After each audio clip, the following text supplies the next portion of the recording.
Camron, leaving Sirius XM, just got done with the Max B interview. Max B had the NY streets flooded. Jimmy acting like he can't see the water rise. Max B walked out of prison after 16 years, and the first thing Jim Jones did was go online to trash the celebration. He called it dumb, tried to paint Max as a failure, and couldn't hide how bothered he was. But here's what makes it even crazier. Camron just went on record saying Jim is still scared of Max B after all these years. Not uncomfortable, not annoyed, but actually scared. And when you look at how this whole thing unfolded, it starts making a lot of sense. So we need to break down the full story. What Max B really meant to Dipset's sound, what went down between him and Jim that caused the split, and why Jim can't seem to let this go even now that Max is finally free. And these niggas go back like 40 years. When you hear that you definitely didn't come home, what's the energy? Because I'm going to keep it 100. Yo, Killer, I got to talk to the governor in Jersey. Yo, once I speak to the mayor and these Brunswick got coming up. It was, like I said, you just got to switch the. Max B, born Charlie Wingate, came up in Harlem during the early 2000s as part of Jim Jones's Bird Gang crew under the Dipset umbrella. But calling him just another member doesn't do it justice. Max had this melodic, half-sung style that was completely different from what New York was doing at the time. He wasn't trying to fit into the hard-nosed street rap that dominated the city. He floated over beats, stretched his vocals, and brought this wavy energy that felt like it came from somewhere else entirely. The sound Max created was so ahead of its time that most people didn't even recognize what they were hearing. New York in the mid-2000s was still heavily invested in the gritty, aggressive style that had defined the city's rap scene for decades. But Max was doing something that sounded more melodic, more atmospheric, almost like he was singing and rapping at the same time. Max B coming home. Where we at with that? Are you able to get past that? No. He called it the wave, and it was completely his own lane. Artists who came later, like A$AP Rocky, took that blueprint and ran with it. The whole cloud rap movement, the melodic New York sound that became huge in the 2010s, all of that has roots in what Max was doing years earlier. Khalifa even said Max B inspired the way he makes melodies. He said before he started rapping seriously, he was singing Max B all the time. That's the kind of influence Max had, the kind that doesn't always show up in Billboard charts but shapes how a generation of artists approach their craft. Max dropped tape after tape during his run. $1 Million Baby, the Public Domain series, Coke Wave with French Montana, every single one turned into a cult classic in New York. Rappers quietly studied what he was doing, even if they didn't say it out loud. He was building a legitimate movement from the underground up. In 2006, right when Max's momentum was building, everything came crashing down. They caught her up now looking shit, now we gotta step down. Look at that. Half these niggas broke the. On September 22nd, Max's ex-girlfriend Gina Conway told him about a guy named Alan Plowden, who she'd just met, and who was supposedly carrying serious money. Instead of leaving it alone, Max decided to make a move. He sent his stepbrother Kelvin Leardam to handle the robbery, and told Gina to go with him. They showed up at a Holiday Inn in Fort Lee, New Jersey. Gina knocked on the door and another woman answered. When she said Plowden was asleep, Kelvin pulled out a gun and held her at gunpoint while Gina used duct tape to restrain her. They tore the room apart looking for cash, but couldn't find anything. So they woke Plowden up, taped him down too, and forced him to call his business partner David Taylor to bring money to the room. When Taylor walked in, he immediately started fighting with Kelvin. The struggle got violent fast, and the gun went off during the chaos. Taylor was fatally shot right there in that hotel room. After everything went down, Gina grabbed Zaysel's purse and took $800 from Taylor's pockets while Kelvin took his watch. That's what they walked away with. Gas money and a watch, and it cost them everything. Plowden told hotel staff what happened after they left. When police arrived, they caught him trying to hide $30,000, which got him hit with his own charges. A few days later, Gina was arrested and she immediately gave up Max and Kelvin. She told detectives the full story, every single detail. Max and Kelvin were arrested soon after, and Max was held on $2 million bail. By 2009, Gina took a plea deal on manslaughter and armed robbery charges and agreed to testify against them in court. It was bitch, her name was Cindy and Mindy. I wasn't sure cause I was too tipsy off the rim, playing big in the bank.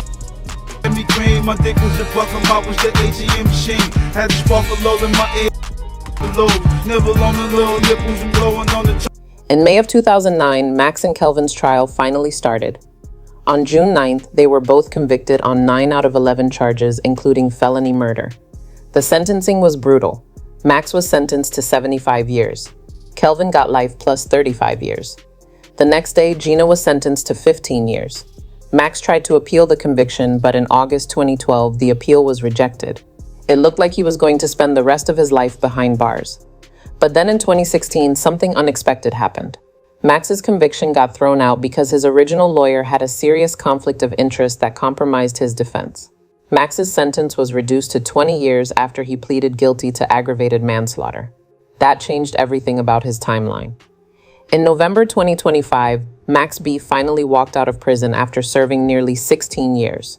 French Montana was there to greet him at the gates and posted a video with the caption, "Can't make this up, my brother really came home on my birthday." The internet exploded, and that's when Jim Jones started acting strange. To understand why Jim is reacting the way he is, you have to know what Max actually did for Dipset and Bird Gang. When Max first linked up with them, he wasn't just there for features and shows. He was writing hooks, helping craft verses, and some people say he played a major role in creating hits like We Fly High. That record became Jim's biggest solo success, and Max's fingerprints were reportedly all over it. But according to Max, he never got proper credit or fair money for any of it. He said he was putting in serious work behind the scenes while Jim was collecting the checks. There were shows where Jim was getting paid thousands and Max walked away with a couple $100s. That's not just bad business, that's disrespect. Camron spoke on this dynamic and said he almost signed Max before Bird Gang got to him. But Cam admitted he didn't see the vision early enough because Max was too much of a friend. He grew up with Charlie Wingate. They were running around Harlem together as kids. So when Max told him he wanted to start rapping, Cam didn't take it seriously at first. Well, I ain't gonna lie, Max B really inspired my whole rapping career too. I feel like, not rapping career, but you see the way I'm making melodies. Yeah. He was a big part of that because before I started rapping, I was singing Max B all the time. By the time Cam realized Max actually had talent and vision, Jim had already grabbed him up and brought him into Bird Gang. But even though Jim recognized Max's talent and signed him, he never treated him like an equal. Max said the disrespect kept piling up. It wasn't just about money. It was about being used and not being valued. Eventually, Max walked away from Bird Gang completely. After the split, he teamed up with French Montana, and they started making music that directly challenged Jim and showed people who really built those records. Jim claimed he never tried to mess up Max's money and that he was just doing what his mentors taught him. But here's the part Jim never mentioned. He didn't give Max his publishing back on his own. Max had to sue him for it. The court forced Jim to return it. That detail says everything you need to know about how that relationship really functioned. The publishing dispute is actually one of the most telling parts of this whole story. Publishing rights are how artists make long-term money from their music. It's how you get paid every time a song is played on the radio, streamed online, or used in a movie or commercial. When Jim held on to Max's publishing, he was essentially holding on to Max's ability to make money from his own work. That's not mentor behavior, that's exploitation. When Mace asked Jim in a recent interview if he could move past the history with Max now that he's home, Jim said no. He didn't try to soften it or explain it. He just said no and refused to go any deeper. You could see it hit a nerve immediately. That's not the response of someone who's over it. That's someone still carrying something heavy. Then Camron sat down with Max and Mace for an interview. The wild part is they didn't mention Jim at all.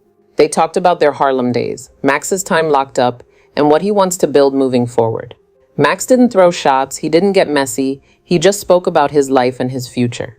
And that restraint hit harder than any diss ever could, because it showed Max isn't stuck in the past while Jim clearly can't stop reacting to it. During that same interview, Cam dropped the line that had everyone talking. He said Jim is still scared of Max B after all these years. He didn't laugh when he said it straight. And the internet immediately started pulling up old clips of Jim ducking questions about Max or brushing off his name like it bothered him way more than he wanted to admit. The history backs it up. When Max was first getting real attention and building his own wave, Jim wasn't prepared for someone in his own camp to shine that bright. Max had the talent to potentially overshadow everyone in Bird Gang if he got the right opportunity. And now that Max is free and moving with confidence, that old pressure comes right back. Max isn't the same person he was when he went in. He's calmer, more focused, and way more self-assured. Meanwhile, Jim keeps trying to downplay the situation like he's above it, but people see through it. The timing of his comments, the tone, the slick remarks, it all looks like someone defending a position they don't feel secure in anymore. Now let his kids go. Where's daughter? not get close to the gate, guys. They're gonna tell us to move. Let's see him, nigga. Hold up. Max being home forces all the old questions back into the spotlight. Who really wrote what? Who carried the sound? Who deserves the credit? And when someone like Cam, who was right there through all of it, says Jim has been nervous around Max's name for years, that carries weight. Jim went online shortly after Max came home and called the celebration dumb. He tried to paint Max as a failure, even though Max just survived 16 years in prison and came out ready to rebuild. That's not the reaction of someone who's unbothered. That's someone feeling threatened by another man's freedom. People in the comments immediately started bringing up old beef. They reminded everyone how Max used to go at Jim on World Star Hip Hop back in the day, how he dissed him constantly, how he brought up every uncomfortable detail about their fallout. The internet never forgets, and they let Jim know it loud. But other people had a different take. Some said Jim is only talking like this because Max isn't standing in front of him. They said if they saw each other face to face, there's no way they couldn't heal and move forward as brothers. They said the love is still there and Jim is just hurt. He feels hurt by Cam too, and he has to realize he hurt Max just as much. That's why he responded the way he did. That perspective started a whole debate. Can two people with this much history really move past it? Or is there just too much damage for things to ever go back to how they were before Max got locked up? Just enough to get my room so I could ram it up in. Right? My window was there. He tried to grab it. So when he came in the window, I punched him in the face. Max isn't even focused on Jim right now. He's moving forward, building his life again, reconnecting with the people who stayed down for him.